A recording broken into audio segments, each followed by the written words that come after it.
Jubilee വർഷത്തിന് ആരംഭം കുറിച്ചത് മുതൽ ഇതുവരെ 10 മില്യൺ അതായത് 1 കോടിയിലേറെ തീർത്ഥാടകർ വത്തിക്കാൻ സന്ദർശിച്ചു.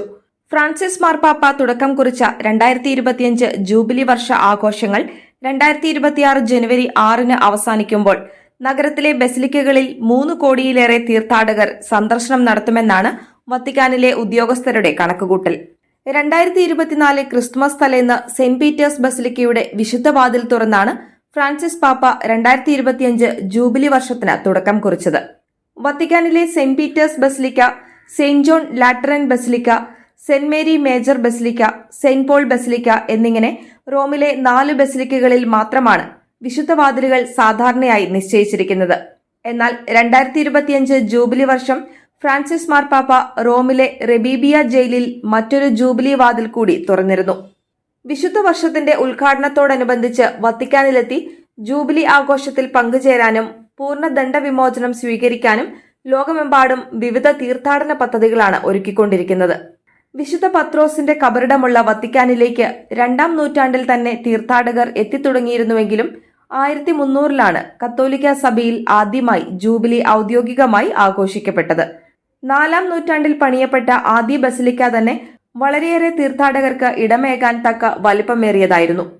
നിലവിലെ ബസിലിക്കയാകട്ടെ ഏതാണ്ട് 22,000 സ്ക്വയർ മീറ്റർ വലിപ്പമുള്ളതാണ്. തീർത്ഥാടകരും സന്ദർശകരുമായി ദിനംപ്രതി ഏതാണ്ട് 50,000-ഓളം ആളുകളാണ് ഇവിടെ എത്തുന്നത്. 1300-ൽ സഭയിൽ ആദ്യമായി ജൂബിലി ഔദ്യോഗികമായി ആഘോഷിക്കപ്പെട്ടത് 1294 മുതൽ 1303 വരെ സഭയെ നയിച്ച ബോണിഫസ് 8-ാമൻ പാപ്പായുടെ കാലത്തായിരുന്നു. ബോണിഫസ് പാപ്പ ഇത് സംബന്ധിച്ച പ്രഖ്യാപനം നടത്തിയതിനെക്കുറിച്ച് വിശുദ്ധ പത്രോസിന്റെ ബസിലിക്കയിലുള്ള വിശുദ്ധ വാതിലിൽ വിശുദ്ധ പത്രോസിന്റെ സിംഹാസനത്തിന്റെ ആഘോഷ ദിനമായ 1300 ഫെബ്രുവരി 22 എന്ന തീയതിയോടെ രേഖപ്പെടുത്തിയിരിക്കുന്നത് ചരിത്രരേഖകളിലുണ്ട്. ഓരോ 100 വർഷങ്ങളിലും ജൂബിലി ആഘോഷിക്കുവാനായിരുന്നു ആദ്യ തീരുമാനം. പിന്നീട് കുറച്ചു വർഷങ്ങൾക്ക് ശേഷം ഓരോ 50 വർഷങ്ങളിലും ജൂബിലി ആഘോഷം നടത്താൻ ക്ലെമന്റ് 6-ാമൻ പാപ്പായും ക്രിസ്തുവിന്റെ ജീവിതകാലം പോലെ ഓരോ 33 വർഷങ്ങളിലും ജൂബിലി ആഘോഷിക്കാൻ ഉർബൻ 6-ാമൻ പാപ്പായും തീരുമാനമെടുത്തു. 15-ാം നൂറ്റാണ്ടിന്റെ ആരംഭത്തോടെ ഓരോ 25 വർഷങ്ങളിലും ജൂബിലി ആഘോഷം നടത്താൻ 1470-ൽ പോൾ 2-ാമൻ പാപ്പായാണ് തീരുമാനമെടുത്തത്. ഇതുവരെ ഈ രീതിയാണ് സഭയിൽ പാലിച്ചു പോന്നിട്ടുള്ളത്. ജൂബിലി വർഷത്തിൽ ഏറെ ശ്രദ്ധയും ആകർഷണീയവുമായ ചടങ്ങ് റോമിലെ മേജർ ബസിലിക്കകളിൽ പ്രത്യേകമായ വിശുദ്ധ വാതിലുകൾ തുറക്കപ്പെടുന്നതാണ്. ഇത്തരം വിശുദ്ധ വാതിൽ തുറക്കുക എന്ന ചടങ്ങ് ജൂബിലി വർഷവുമായി ബന്ധപ്പെട്ട് നിക്കോളാസ് 5-ാമൻ പാപ്പായുടെ കാലത്താണെന്ന് കരുതപ്പെടുന്നു. ഇടുങ്ങിയ വാതിലിലൂടെ രക്ഷയിലേക്ക് പ്രവേശിക്കുകയെന്ന ഒരു സുവിശേഷ ചിന്തയാണ് വിശുദ്ധ വാതിൽ എന്ന യാഥാർത്ഥ്യത്തിന് പിന്നിൽ നമുക്ക് കാണാനാകുക. ഞാനാണ് വാതിൽ, എന്നിലൂടെ പ്രവേശിക്കുന്നവൻ രക്ഷ പ്രാപിക്കും, അവൻ അകത്തു വരികയും പുറത്തു പോവുകയും മേച്ചിൽ സ്ഥലം കണ്ടെത്തുകയും ചെയ്യും എന്ന വിശുദ്ധ യോഹന്നാന്റെ സുവിശേഷം 10-ാം അധ്യായം 9-ാം വാക്യത്തെ കേന്ദ്രീകരിച്ചുള്ള ചിന്തയാണ് വിശുദ്ധ വാതിൽ കടന്നെത്തുന്ന വിശ്വാസിയുടെ ഹൃദയത്തിൽ തെളിയേണ്ടത്. പ്രത്യാശയുടെ തീർത്ഥാടകർ എന്ന അർത്ഥവത്തായ ആപ്തവാക്യമാണ് ഫ്രാൻസിസ് പാപ്പ 2025-ലെ ജൂബിലിക്കായി തെരഞ്ഞെടുത്തിരിക്കുന്നത്.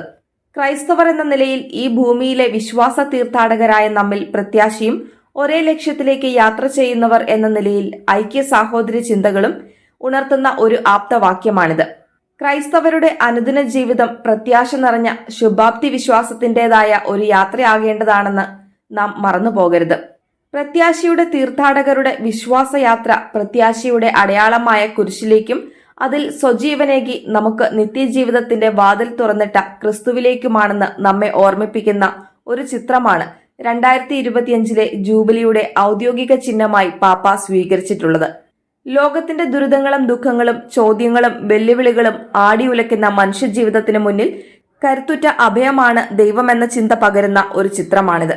ക്രിസ്തുവിന്റെ കുരിശിലേക്കായുന്ന 4 വർണ്ണങ്ങളിലുള്ള 4 മനുഷ്യർ ലോകത്തിന്റെ 4 ദിക്കുകളിൽ നിന്നുമുള്ള മനുഷ്യരെയാണ് പ്രതിനിധാനം ചെയ്യുന്നത്.